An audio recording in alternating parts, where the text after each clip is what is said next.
बोले श्री प्राणनाथ प्यारे की जय। श्री सद्गुरु महाराज की, श्री वृंदावन की जय। सर्व सुंदर सासु प्रथम लागू चरण को धनी छुड़ायो खिन लाख तले जीव के तीन पातले पड़ी धनी नजर खुलो बातुम पढ़ने वाली जीव के श्री महामति चाहे इन चरण को कर्मन सावाचा कर्मन आयो बैठो मेरे संग जीव के जीवन जीव के जीवन। बोले श्री प्राणनाथ प्यारे की, श्री सद्गुरु महाराज की। प्राणांतर प्यारे सुंदरता जी आप सबके धाम में विराजमान प्राण प्रियतम के चरण कमल में कोटि कोटि तो जी चलते हैं भीतर की तरफ। तो स्वामी लालदास जी महाराज जी आप वर्णन कर रहे हैं दोनों स्वरूपों का मिलना, है ना। तो दोनों स्वरूप कौन कौन से सुंदर साथ जी? धनी देवचंद जी महाराज जी और महामती श्री प्राण जी। तो इन दोनों स्वरूपों का मिलाप जब होता है सुंदर साथ जी, तो इन दोनों स्वरूपों की साक्ष्य किसमें दी गई है? कुरान और पुराण दोनों के अंदर इनकी साक्ष्य जो भी बताया है कि दोनों स्वरूपों को धामधनी ने धारण किया है कि एक से हकीकत का ज्ञान और दूसरे से मार्ग। तो इन दोनों स्वरूपों के साथ में जितनी भी लीलाएं हुई है वे सारी की पहले ही भविष्यवाणी पुराण के अंदर कर दी कि किस तरह से 120 वर्ष तक माया से युद्ध, ये भी साक्षी। किस तरह से हवसा के अंदर जो पर्वतपुरी सुंदर साथ जी, वहां पर किस तरह से उस खुदा का नूर प्रकट जो इंद्रावती जी के दामयाते में दाजी महाराज जी फिर। तो जितने भी घटनाएं हैं उन सब घटनाओं की साक्षी हमारे पुराण और पुराण में दी गई और सविस्तार दी। तो पहले ही भविष्यवाणी कर दी थी ना कि ऐसे ऐसे घटनाएं होंगी। तो इसीलिए कह रहे इससे पहले की पुराण की साक्षी में मूल वेद कतेब की साहिदियां लिखी सब सो आय मिली सभी थी ताए मोमिन करे रोशन। जो कुरान में या पुराण में जितनी भी साक्ष्यां थी उन सब के वास्तविकता को कौन साथ जी कि अब जो परमात्मा प्रकट हुए हैं वे ही इनकी वास्तविकता को। तो इस तरह से सुंदर साथ जी ये पुराण में सारी साक्ष्यां लिखी हुई हैं कि कैसे कैसे घटनाएं होंगी और वे सारी घटनाएं लगातार ऐसे ही बीतती चली जैसे जैसे पहले भविष्यवाणी की गई थी। तो अब सुंदर साथ जी यहाँ पर आते हैं कि किस तरह से दोनों स्वरूपों का मिलाप होता। तो अब देखा हमने सुना पिछली वीडियो में कि किस तरह से धनी देवचंद जी महाराज जी गांसी भाई जो हमारी परम धाम की धन भाई कितनी धन धन हुई यहाँ पर आके। सर्वप्रथम ब्रह्म वाणी की जो चर्चा हुई, धाम धनी ने जो अपनी आत्माओं को बैठ कर वो बातें बताई ना, वो धन धन सखी जिनके घर में बैठ कर यहाँ पर सर्वप्रथम उस ब्रह्म ज्ञान की रसधारा पर उस स्थान की महत्ता को समझ। तो कितनी बड़ी महिमा है इनमें, हमेशा इनकी महिमा का गान किया जाएगा। तो धामधनी ने विशेष कृपा करके इन युवाओं को चुना है। ये सखियां बैठी सुंदर शादी पहली कथा। किसी ने अपना पूरा धन न्यौछावर कर दिया, जैसे लालदास जी महाराज जी ने सभी कुछ छोड़कर चल दिए। जो अभी आएंगे राजा राम भाई, झांझन भाई, कितने समय तक उन्होंने धन की सेवा की। और कैसे गांग जी भाई ने तो अपना घर ही गुरु का आश्रम बना। और नित्य प्रति सुंदर साथ जी, ये नहीं कि एक दो दिन की बात, जब धनी देवचंद जी महाराज जी को लाए, साक्षात जब चर्चा करते करते उन्हें अनुभव हुआ, दर्शन हुआ, अरे ये तो देवचंद्र नहीं है, ये मेरा कोई संगी साथी नहीं है जो भागवत सुनने के लिए आता है, ये तो साक्षात मेरे धाम की धनी है। जब उनकी अंतर्दृष्टि खुली, तो जब कहा कि मेरे घर आकर आप चर्चा करो, फिर कहते कि अब नहीं जाने दूंगा, सारी सेवा अपने सिर ले ली। जैसे महाराजा छत्रसाल जी ने, पन्ना जी ने, कि सारी सेवा खींच कर अपनी जिम्मेदारी ले ली कि मैं करूंगा सिर्फ। तो ऐसे ही सेवा सर्वप्रथम हमारी धनबाई, जो गांधी भाई के रूप में आई है, उन्हें ये सेवा, और लगन से भाव से कितनी सेवा करते सुंदर सा। जो माया की अड़चने भी आई, जैसे पत्नी के रूप में आई, उसको भी इग्नोर करते। तो यहाँ की सेवा का वर्णन करते हुए महाराज जी भी बता रहे हैं कि कैसे कैसे वहां पर सेवा होती। श्री देवचंद्र जी के अमल में साथ को सुख हुआ अंग, तिनकी चर्चा सुनते मावत नहीं उमंग। ऐसे धनी देवचंद जी महाराज जी प्यार भरी चर्चा करते, साक्षात उनको दर्शन भी कराते। तो दर्शन होते बीच बीच में, तो कितना आनंद। तो ऐसे यहाँ पर नित्य प्रति चर्चा का बल बढ़ने लगा, और सुन सुनकर दूर दूर से सुंदर साथ यहाँ पर इकट्ठे होने लगे। अब जब सुंदर साथ बढ़ेंगे, तो सुंदर साथ को भोजन की भी व्यवस्था करती थी सुंदर साथ। अब गांधी भाई गरीब तो नहीं थे, धन से तो बहुत धनाढ़ थे, लेकिन फिर भी सेवा धन से नहीं होती, सेवा दिल से। अगर दिल में सेवा का भाव है तो गरीब से गरीब भी सेवा कर जाएगा, और भाव नहीं है तो कितना भी धन भरा हुआ ना, तो वो भी सेवा नहीं करता। इसका तो तुम प्रत्यक्ष में देख सकते हो सुंदर साथ। सामर्थ्य होते हुए भी अगर किसी को कहे कि भाई आश्रम में कुछ जाना है, बहुत सोच समझ कर, बहुत सबसे कम मात्रा में। इतने तो अगर बच्चे कहे ना कि मम्मी मुझे कुल्फी वाला आ रहा, मुझे कुल्फी खानी, बच्चों को कुल्फी या चाट पकौड़े खिला दे, है ना, तो बहुत सोचने वाली। तो गांधी जी भाई का दिल है कितना बड़ा, कि जैसे जैसे सुंदर साथ बढ़ते गए, वैसे वैसे नित्य प्रति रसोई हुई। देखो महाराज जी कह रहे हैं, गांग जी भाई से वही उत्सव रसोई नित, नई नई भातों से वही हुआ अंग में उमंग इत। तो नए नए सुंदर साथ आते हैं, नित्य नए नई रसोई तैयार, सबके भोजन की व्यवस्था।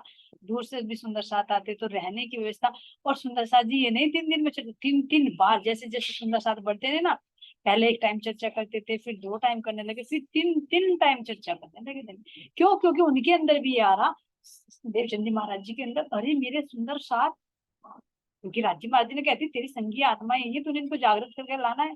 तो दिल में आता, अरे मेरे सुंदर साथ यहाँ माया में रहने हुए, तो मैं क्यों ना इनको जगाकर जल्दी जल्दी घर लेकर चलूं, क्योंकि धामधनी ने हुक्म दिया। तो एक एक की बजाय 2 2 टाइम, 2 2 टाइम की जगह 3 3 टाइम, पूरी पूरी रात रात बैठकर चर्चा करने लगे। इतना उमंग था सुनने वाले के अंदर भी और सुनाने वाला। ये नहीं, अगर सुनने वालों के अंदर ना हो तो ऐसा सुनाने वाला सुनाए किस।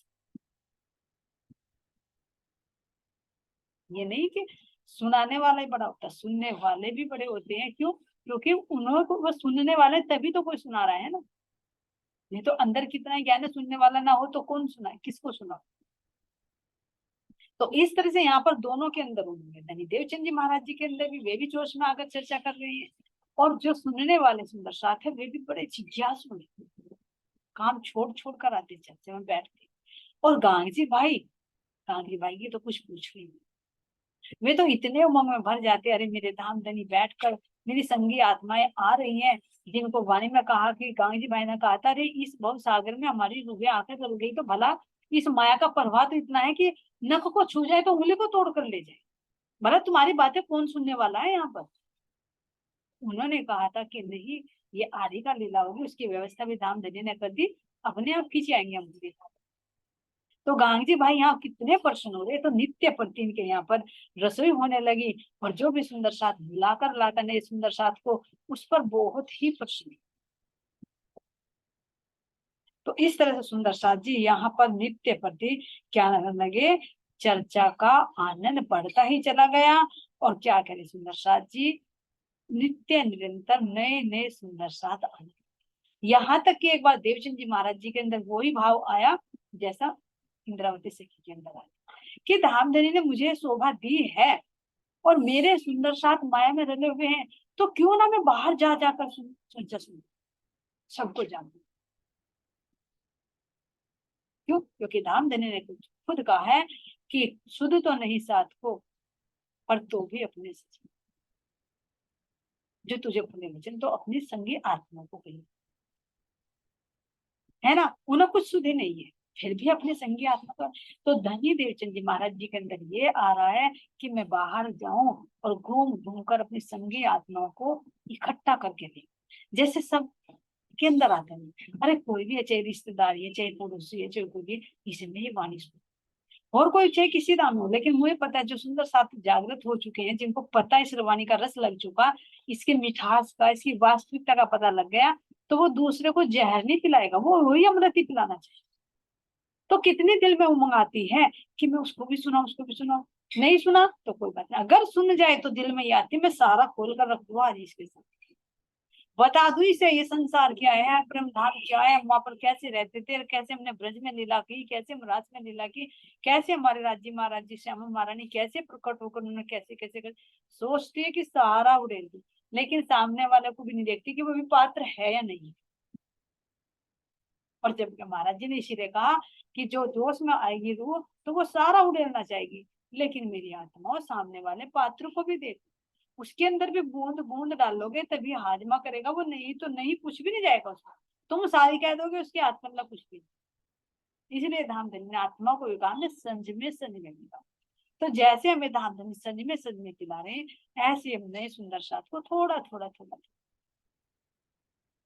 ताकि वो उसको पचा सके, क्योंकि यहाँ की बुद्धि होती है एकदम इस ब्रह्म ज्ञान को ग्रहण नहीं कर। तो ये ही उमंग देवचंद जी महाराज जी के अंदर आ रही है। तो वे क्या कह रही हैं, मैं बाहिर निकशु ढूंढ के काढ़ू साथ, मोको श्री रामधनी ने इनके पकड़ाए हाथ। मुझे रामधनी ने इनके हाथ पकड़ाए रूहों को कि तुझे जागना है, तो क्यों ना मैं आज ही जाग, क्यों मैं घर में बैठा हूँ। ध्यान देना ये चीज आ रही सुंदर साथ जी, जो बिहारी जी अभी आगे चल के कहेंगे ना देवचंद जी इंद्रावती सखी को, कि कहाँ कहाँ घूमता फिरेगा, यहीं बैठना, भाई गद्दी पे मैं बैठा हूँ, जिसे जागना होगा यही लेकर आएगा, मेरे पास तो रंगपाई का बोझ है, वो बड़ी बोझिल है, मैं उसे लेकर बाहर नहीं जा सकता। और देवचंद जी महाराज जी ने कहा ही रीति चलाई कि घर घर जाके जगाओ, बताओ, उन्होंने तो बैठ के यहाँ पर चर्चा की है। तो यहाँ ये चौपाई से हमें साक्षी मिल रही कि उनके अंदर भी आया था, लेकिन वो अभी जागने का पूर्ण प्रकाश नहीं होना था, तो इसलिए अभी इंद्रावती सखी के माध्यम से आगे उसके भी पीछे रहा, लेकिन दिल में तो आई है ना, क्या कहा, मैं बाहिर निकशु, यानी घर से बाहर जाऊं, मैं बाहिर निकशु ढूंढ के काढ़ो साथ, मोको श्री धाम धनी ने इनके पकड़ाए हाथ, तो यह मेहनत मोको करनी जरूर, जिस वास्ते साथ के आगे चर्चा का चलावे पूर। मुझे मेहनत करनी, जब मुझे धामधनी ने ये हुक्म दिया है कि तुझे अपने साथ को काढ़ कर इस माया से लाना है, तो मुझे मेहनत करनी पड़ेगी। बाहर नहीं जा सके तो कोई बात नहीं, गांधी भाई के यहाँ तो करते हैं, फिर गांधी भाई के यहाँ से भी खिजरा मंदिर में जाएंगे, वो तो भी प्रसंग आएगा कि किस तरह से वहां पर जाते हैं, उसका भी कारण बनता है सुंदर साथ जी। तो यहाँ पर उनके दिल में आ रहा है कि मेरे सुंदर साथ तो जगह जगह बिखरे हुए हैं, अगर मैं एक ही जगह बैठकर चर्चा करता रहूंगा तो कैसे मेरे साथ। लेकिन अभी सुंदर साथ जी जागने का कार्य यही पर ही होता है, वो भी धामधनी ने दिल में लिया। तो ये विचार भी मेरे ख्याल से सभी आत्माओं के अंदर, इसीलिए अब देखा है जागने का दौर भी कितने चले, सब निकल रहे जागने आत्मा, चाहे यहाँ सरसा वैसे राजन स्वामी जी को देखो, चाहे ये योगेश जी हैं, योगेश शास्त्री जी, पन्ना जी से उन्हें देखो, वे भी निकले हुए हैं, कई सुंदर साथ है जो देखे हैं, बहुत सी बहनें भी हमारे सुंदर साथ वे भी निकली हुई है कि जागनी करनी, सबके दिल में आता है ना कि हम भी उस रास्ते को अपनाए जो हमारे धामधनी ने अपनाया, कि हम भी जा जाकर रूहों को जगे। लेकिन सुंदर साथ जी जागने से तो जागेंगे धामधनी, हम तो सब फरामोश, जिन पर उनका हुक्म होगा वे घर बैठे भी जगा देंगी, वे आश्रम में एक जगह बैठे हुए भी जगा देंगी, और जिस पर हुक्म नहीं होगा वो चाहे कितने भी घूमे तो भी नहीं कोई जागे, है ना। लेकिन फिर भी एक प्रयास है उसमें कि हम कुछ कोशिश करें, तो बड़ा सराहनीय काम है। तो ये सुंदर साथ जी कह रहे हैं कि मुझे इसके लिए मेहनत करनी है और अपने सुंदर साथ को मुझे जगा, तो इसलिए वे चर्चा का प्रभाव उन्होंने ज्यादा कर दिया। नित्या ने चर्चा हो तो सो केती कहूं भी तक, साथ रहे नजर में आज्ञा दूंगी दई मोहे हक। अब क्या है, नित्य चर्चा, गांग जी भाई के यहाँ पर नित्य प्रति चर्चा होने लगी, जिसका वर्णन तो सुंदर साथ जी कर पाना संभव नहीं। ये तो बहुत छोटे शब्दों में बताइए, देखिए तीन तीन कई कई घंटे और तीन तीन बार चर्चा चल रही, तो उसमें क्या इतनी सी चर्चा हो जो हम एक घंटे में उसमें कर लेते हैं, नहीं। तो इसीलिए स्वामी लाल दास जी कह रहे हैं कि इस चर्चा का पारावार नहीं, क्योंकि धामधनी कितनी बातें करते हैं, कितने दिल की बात कर कर दिखाते हैं। ये तो केवल लेखनी की बातें सुंदर साथी, अनुभव की बातें तो छिपी रह गई ना अंदर। तो इसीलिए कह रहे जो इसके अंदर छिपी हुई बातें हैं उनका मैं कहाँ तक वर्णन करूं। इसलिए सुंदर साथ जी धामधनी की आज्ञा मानकर सतगुरु महाराज जी की इस बात पर हमेशा ध्यान केंद्रित रखते कि मुझे ज्यादा से ज्यादा सुंदर साथ को जागृत करना है, मुझे धामधनी ने ये हुक्म दिया है। ऐसे सुंदर साथ जी यहाँ पर जब नित्य प्रति चर्चा होती, चर्चा का शोर चारों तरफ बढ़ जाता है, और यहीं पर जो श्री महाराज ठाकुर जी भी रहते हैं, उनका परिवार रहता है, तो यहाँ पर भी सूचना पहुंच गई। अब कह रहे सुंदर साथ जी कि अब जो हमारे श्री महाराज ठाकुर, जिनके अंदर हमारी परमधाम की इंद्रावती रखी है, जिनके स्वरूपों की पहले ही दिल में ले रखी है, जिनकी साक्षियां वेदों में, कद्देपों में, कुरान में, सबके अंदर साक्षी, अब उन्हीं के कबीले का वर्णन करते हुए कहते हैं कि जो ये क्या है सुंदर साथ जी, ये हमारी दो सखी सुंदरबाई और इंद्र, जिनकी साक्षी हमारी पुराण से सुंदरी जय इंद्र चंद्र सूर्य, तो ये दो सखी साक्षी दी गई इनकी। तो साक्षी देते हुए सुंदर साथ जी कह रहे हैं सुंदरी चैंद्रा नाभ्याम चंद्र सूर्य, यानी एक चंद्रवंश में और एक सूर्य। तो चंद्रवंश में धनी देवचंद जी महाराज जी, क्योंकि पहले भी वे ऐसी थी जो देवापी और मरु थे। इसी तरह से सुंदर साथ जी यहाँ पर देवापी का जो जीव था वो देवचंद जी के अंदर, जिनके अंदर हमारे सुंदरबाई सखी, और जो मरु का जीव है वो है श्री मेहराज ठाकुर जी के अंदर, इनके ऊपर परम धाम की इंद्रावती सखी। तो अब लौकिक परिवार का परिचय कराते हुए कहते हैं कि जो श्री मेहराज ठाकुर है, इनके पिताजी केशव राय ठाकुर, है ना, दीवान के पद पर है जामनगर, और इनकी माता का नाम धनबाई, है ना। परिवार का वर्णन करते हुए स्वामी लाल दास जी कहते हैं कि ये 5 भाई है, सबसे बड़े भाई है हरिवंश ठाकुर, और इनकी पत्नी है मेघ। तो मेघबाई जो सुंदर साथ जी है, ये जो मेघबाई है ये परम धाम की हरक बाई की, ये देखना एक ही परिवार में कितनी सखियां मिलेंगी, 3 सखियां मिलेंगी यहाँ, जो परम धाम है हरक बाई का जुट जो साग तरकारी लेने जाते, तो उनकी आत्मा यहाँ पर मेघबाई के अंदर है, जो इनकी बड़ी हो जाएगी हरिवंश ठाकुर की पत्नी। अभी तो यही रहते हैं, लेकिन कुछ समय के बाद में ये कपैया चले जाते हैं, वहां रहने लगते। अब दूसरे नंबर के सांवरिया ठाकुर, अभी आएगा प्रसंग, क्यों नाम की बता जा रहे, क्योंकि अभी आगे घटना होनी है ना इनके साथ। तो जो सामलिया ठाकुर सुंदर साथ जी, इनकी पत्नी का नाम सीता, इनके अंदर परम धाम का कोई रूप नहीं, न तो अभी सामलिया के अंदर, थोड़ा थोड़ा होंगे जागृत, जब अभी हम समय उनके पास रहेंगे ना, तो थोड़ा थोड़ा उनके अंदर आएगी जागृत, लेकिन इनकी कोई परात्म का नाम महाराज जी ने भी नहीं। और तीसरे हैं सुंदर साथ जी गोवर्धन ठाकुर, जो तीसरे नंबर के हैं, तो इनकी पत्नी का नाम है पद्म। तो पद्मा के अंदर बता रहे सुंदर साथ जी, जो ये है पद्मा, पद्मा की भी कोई परात्म नहीं, लेकिन जो गोवर्धन ठाकुर है जो इनके साथ में रहे, इनकी परात्म का नाम है गुणवंती। तो अब दो सखियां हो गई यहाँ पर, एक तो हरक बाई जो साक्षात्कार लाती है, दूसरी हो गई हमारी गुणवंती। और सुंदर साथ जी गोवर्धन ठाकुर से छोटे भाई है श्री मिहिराज ठाकुर। ये सुंदर साथ जी इसमें खोला है, ये मिहिराज ना होकर मिहिराज है, अभी तक में खोला है राजू समझी ने, कि जो मिहिर का अर्थ होता है, मिहिर का मतलब होता है बादल, और मिहिर का अर्थ होता है सूर्य। तो सूर्य की भांति इनके अंदर प्रकाश है, और सूर्य वंश में ये हुए, इसलिए ये मिहिराज ठाकुर। और जो सुंदर साथ जी इनकी पत्नियां हुई दो, कहने के लिए दो है लेकिन एक है, क्योंकि वही आत्मा है। तो पहली पत्नी कौन है? फूलबाई। उनके अंदर परम धाम की कौन सी सखी है? अमला, है ना। लेकिन वो कारण बन जाता है, जो बिहारी जी का जो भी आएगा तो उसके कारण में तन छोड़ देती है, फिर दोबारा से तेज कुमारी बाई के रूप में। तो वो ही आत्मा परम धाम की अमलावती ही सखी इस तन में बैठती है, यानी दो तन धारण करती है। हमारे अमलावती सखी जो परम धाम की, वो दो तन धारण करती है, एक फूलबाई का और एक श्री तेज कुमारी। तो ये श्री मेहराज ठाकुर जी की पत्नी। और सबसे छोटे हैं सुंदर साथ जी, सबसे छोटे हैं उद्धव ठाकुर। तो जो उद्धव ठाकुर की पत्नी है भान, अभी भानबाई पीछे भी आ सुंदर साथ। भानबाई कौन आई थी? जो गांगजी बाई की पत्नी थी, जिनको उन्होंने माई की थी। तो उनकी पत्नी का नाम भी भानबाई है, और यहाँ जो उद्धव ठाकुर है इनके भी पत्नी का नाम भान। तो यहाँ पर सुंदर साथ जी तीन सखियां, एक तो मेघबाई के अंदर हरकबाई की, और एक जो उद्धव ये गोवर्धन भाई है इनके, गोवर्धन ठाकुर, इनके अंदर गुणवंती बाई। और जो हमारी कौन सी है? मीराज ठाकुर जी, इनके अंदर परमधाम की इंद्रावती सखी।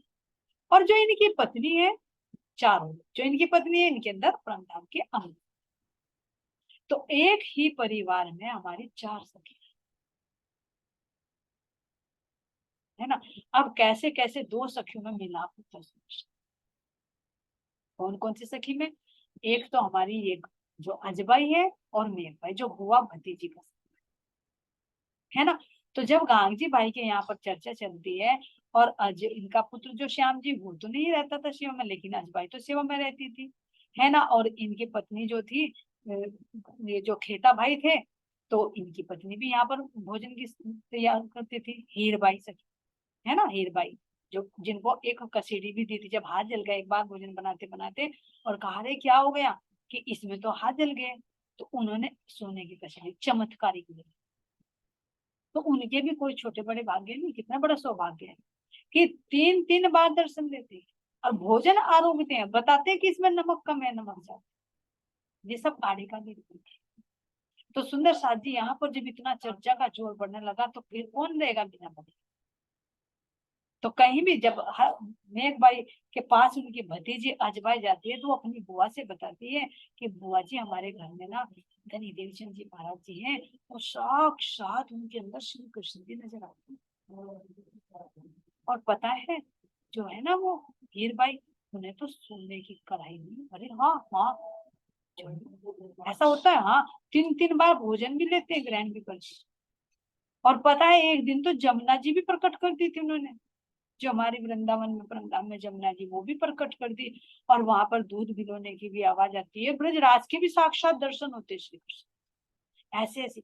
तो जब उन्होंने चर्चा बताई, तो बताकर थोड़ा थोड़ा असर है, एकदम असर नहीं, देखो आत्मा है परमधाम की, लेकिन अभी क्या कह रही है कि ऐसे ऐसे चर्चा होती, चल मैं पता कर। तो अभी अपने अंदर नहीं है, क्योंकि क्या हो सकता है, थोड़ी बहू भी है, और घर की भी मर्यादा है, और क्या है, अब घर के परिवार की भी जिम्मेदारी है, तो भरा पूरा परिवार। तो वे किसे कहते हैं सुंदर साथ जी? जो मेघबाई होती है वो अपने छोटे देवर गोवर्धन, क्यों? क्योंकि वो भी तो सखी है ना। तो गोवर्धन को कहती है कि देवर जी तुम जाना और वहां पर पता लेकर, कि ऐसे ऐसे ना ये अजबाई कह रही है, देख के आओ तुम, बात सही है मन गणित है, क्योंकि अफवाह भी ज्यादा। तो ऐसे ऐसे जब गई, अब गोवर्धन भाई भी क्या है, वही काम में बिजी है, तो वे अपनी पत्नी को कह देते हैं, जो उनकी पत्नी है पत्नी, कि ऐसा करना, मैं तो काम से जा रहा हूँ और ये भाभी कह रही है ना, तो तू इसके साथ चले जाना, जो इनकी भतीजी अजबाई, इसके घर जाना और देख कर आना, ऐसे ऐसे घटना हो। अब भाई लेडी जो जिसको लगन होगी वो तो चली जाएगी, जिसको राज्य को भेजना हो।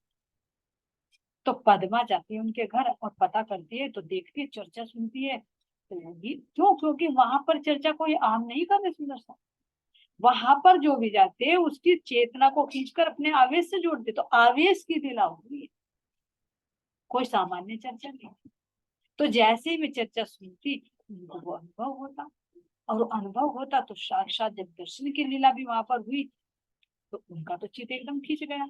अब जैसे ही वो घर आई, घर आकर बताती है अपने पति को कि नहीं, जो अजबाई कह रही ना, तो वो बात सत्य है, कि हाँ, हाँ सही बात है, कोई झूठ नहीं है।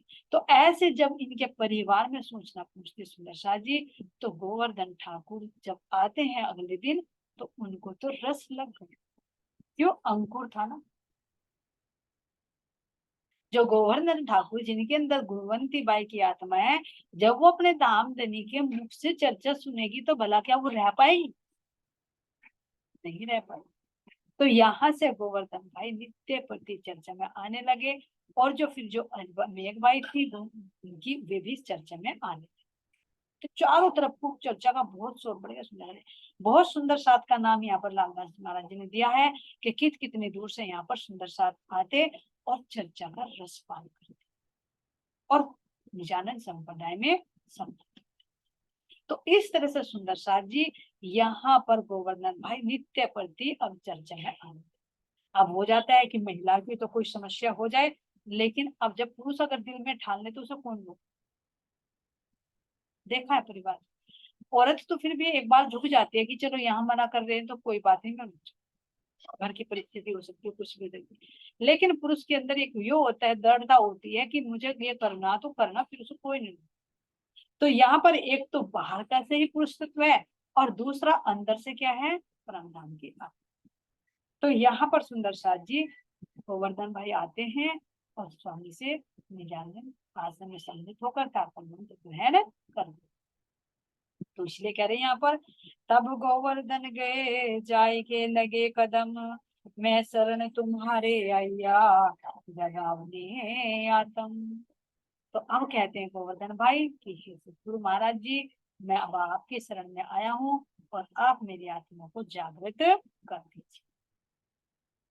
संवत 1627 एक कार्तिक में मजकूर, यहाँ से तीव्र दिया मूल अंकुर। अब क्या कह रहे हैं कि संवत 1687, विक्रम संवत 1687 में कार्तिक का महीना, सुंदर शाह जी, यहाँ से केशव जी के परिवार में ब्रह्म ज्ञान का प्रकाश फैलना शुरू हुआ, क्योंकि परिवार में जो आत्माएं थी, वो आत्माएं अपने धनी से मिलने लगी, तो क्या घर पर जाकर वो नहीं बताए, अपनी बात कौन नहीं बताए, सब। तो यहाँ से उदिया मूल अंग, और गोवर्धन भाई और मेहराज ठाकुर की जो आत्मा है, वो जागने की राह पर अब यहाँ से भी चल। तो अब यहाँ पर सुंदर साथ जी किस किस तरह से दोनों का मिलाप होता है, इसका वर्णन करने से पहले महाराज जी कह रहे हैं कि किस तरह से भी उनकी शरण में आते हैं और किस तरह से यहाँ पर होता है। इससे पहले एक घटना बता कि वो घटना क्या होती है सुंदर साथ जी, चुगल। तो अभी यहाँ पर बता रहे हैं कि मिलन कब होता है, मिलाप कैसे मिलाप होता है सुंदर साथ जी, जैसे गोवर्धन ठाकुर आते हैं नित्य चर्चा में, तो जब परिवार में वो चर्चा होने लगी, तो छोटे बच्चे भी तो सुनते हैं ना। तो अभी यहाँ पर जो मेहराज ठाकुर कह रहे हैं, मेहराज ठाकुर, लेकिन ये तो साक्षात हमारे धन्य की आवेश रूप से विराजमान होंगे इनके, साक्षात प्राणनाथ जी कहना है, लेकिन अभी बालक हैं, तो बालक के रूप में वर्णन कर रहे हैं। तो यहाँ पर जब वे बड़े भाई को चर्चा में जाते देखते, नित्य प्रति देखते, अरे वहां पर खिलौने भी मिलते हैं, वहां पर चर्चा भी होती है, तो जो अंकुरित आत्मा होती है वो पकड़ कर लेती, चाहे किसी भी एज में। तो यहाँ पर श्री महराज ठाकुर जी भी अपने भाई को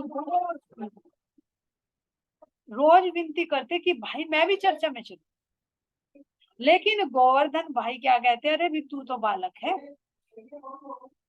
देखा, हमें परिवार में पहचान नहीं होती। अभी कह रहे कि तू तो बालक है, तू क्या करेगा वहां पर जा, बड़ों का काम होता है चर्चा में। और हम भी अधिकतर कह देते थे।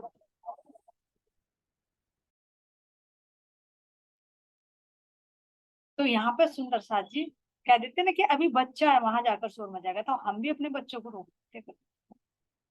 जैसे अभी हम पन्ना जी गए हैं, तो हरिहर सखी जी कह रही थी कि उनके पापा कह रहे बच्चों का क्या काम है वहां पे, बच्चों को ना लेके जाओ, तुम अपने आप चलो। अरे जितनी जल्दी बच्चे पकड़ कर लेंगे ना, शायद बड़े ना पकड़। तो यही कह रहे हैं गोवर्धन ठाकुर भी कि तू अभी बच्चा है, अभी ना जा। लेकिन फिर भी वो नित्य प्रति जब जिद करते हैं, तो जिद करते हैं तो एक दिन कह देते हैं ठीक है, कोई बात नहीं, मैं अभी जाऊंगा और गुरु जी से, अपने सतगुरु से परमिशन लेके आऊंगा कि क्या यहाँ पर बच्चों को भी ले आए। तो ऐसे करते करते, लेकिन जब जाते घर से सोच कर जाते कि मैं पूछूंगा, लेकिन वहां जाकर सब भूल। क्यों? जैसे ही चर्चा सुननी शुरू करे, वो बात मिस हो गई, घर की बात। तो ये होती है चर्चा। ये नहीं कि चर्चा में बैठे और पहले आते घर की बात बता। ये देखो क्या करे, गोवर्धन ठाकुर भाई जाते कहकर कि मैं पूछ कर आऊंगा, लेकिन फिर भूल जाते, चर्चा सुनते फिर चले जाते, चर्चा सुनते फिर चले जाते। घर पे जाकर भाई जिद करता, घर की बात घर में याद आती, सत्संग की बात घर में भी याद रहती है, और सत्संग में तो रहती है। तो इस तरह से सुंदर साथ जी, जब एक कई दिन बीत गए और देखा कि ये तो मुझे ले जाने वाले नहीं, तो देवचंद जी महाराज जी से जब चर्चा सुनकर आते, और अगले दिन जब गोवर्धन भाई ठाकुर जाने के लिए तैयार होते, घोड़े पर बैठते, तो वे भी उनके पीछे पीछे दौड़ने लगते। माता भी रोकती, लेकिन वे जिद करते। फिर जब एक दिन ऐसा हो गया कि वे पूछ ही नहीं रहे, तो वे उनके पीछे पीछे निकल ही जाते हैं। जैसे देवचंद जी महाराज जी निकल गए थे ना उन घोड़ों के ऊंटों के पीछे पीछे रेगिस्तान में, ऐसे ही जब एक आत्मा है ना, वो कितने मिलेगी, तो वे भी उनके पीछे पीछे निकल जाते हैं। जब जाते हैं गांगजी भाई के दरबार पर जाते हैं, जब घोड़े से उतर कर देखते हैं, अरे मेरा भाई तो पीछे पीछे रोता हुआ आ रहा है। लेकिन अब तो वापस नहीं भेज सकते, घर पे तो टाल का आ जाते थे। लेकिन फिर भी वो मर्यादा निभाते हुए कि मैं पहले सतगुरु से परमिशन ले लूं, तो उनको बाहर खड़ा करके अंदर प्रवेश करते हैं, और जाते ही सतगुरु से कहते हैं, हे सतगुरु महाराज जी, मेरा छोटा भाई कई दिन से जिद कर रहा है, मैं रोज कहता भी उसे कि मैं पूछ कर आऊंगा, तो क्या मैं उसको चर्चा में ले आऊं, अभी छोटा है। तो देवचंद जी महाराज जी देखो क्या, कि छोटा है तो छोटे के अंदर जितनी जल्दी अंकुर डालेंगे, इतना ही जल्दी, इतना ही बढ़िया रहेगा। जैसे एक छोटा कोई होता है ना, जैसे कच्चा घड़ा होता है सुंदर सा जी, उसको जिस आकार में डालो वो उस आकार में डालता है। लेकिन अगर बड़ा हो जाए तो क्या उसको तुम डाल पाओगे, पक्का हो जाएगा। तो इसी तरह से बचपन के पड़े हुए संस्कार ना छूटते हैं। जैसे हम जैसों के अंदर ना बचपन के विकारों के संस्कार पड़ गए, जो आज तक भी ब्रजलेप की बात हो रही, छोड़ने से भी नहीं छूटते। तो अगर बचपन में ही ये ज्ञान मिल जाए, तो आत्मा उसको पकड़ कर जाए। तो यहाँ पर देवचंद जी महाराज जी कहते हैं, उदाहरण दे देकर बताते हैं कि ऐसा नहीं कि छोटों को नहीं ला सकते। भाई ध्रुव था, प्रहलाद था, वे कितने छोटी छोटी उम्र के थे, क्या उन्होंने परमात्मा को प्राप्त नहीं किया? तो यहाँ पर महाराज जी हमें निर्देश दे रहे इस गीता के माध्यम से, कि जितनी जल्दी हो सकता है हमें बच्चों के अंदर ये संस्कार डाल देने चाहिए। लेकिन क्या होता है कि ये होता है डर कि कहीं हमारा जो बच्चा है वो संन्यास ना हो, फिर हमारा गुजर बसर कैसे? नहीं सुंदर। देखिए, ध्रुव था, उसने 5 वर्ष में ही नारायण के दर्शन कर लिए थे। फिर शासन चलाया तो कितनी अच्छी तरह से चला। सही मायने में जो आत्मा जागृत हो जाएगी, उसे सही गलत का पता चलेगा। परिवार का परवाह निर्वाह भी वो बहुत सरल तरीके से, अच्छी तरीके से, क्योंकि वो काम क्रोध से, लाव लालच से, वो गलत रास्ते की राह को छोड़कर सत्मार्ग पर चले। जो जागृत हो जाएगा वो ये थोड़े कि माँ बाप को अनाथ वृद्धाश्रम में डाल दे, नहीं।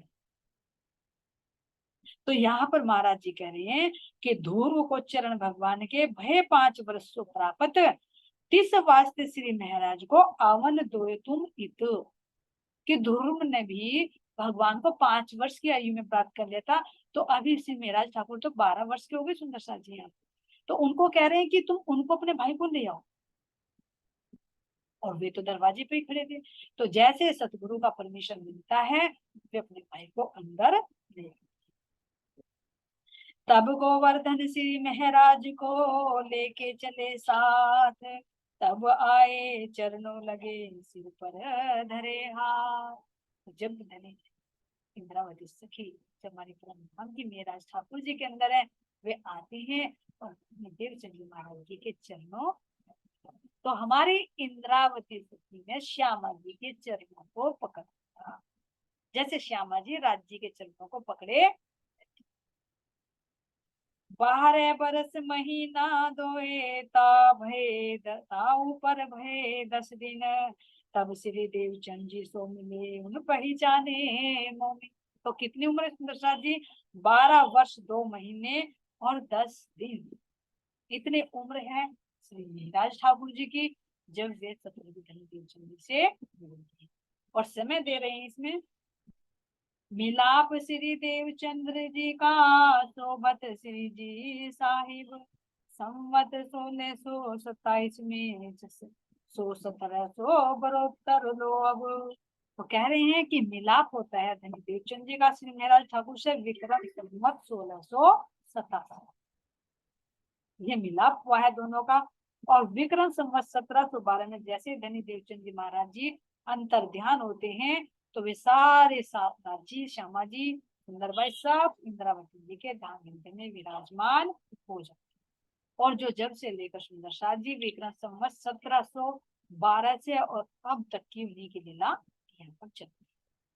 इसके साथ ही सुंदर साथ जी समय हो चुका, इस पर आगे की वीडियो संवत 1627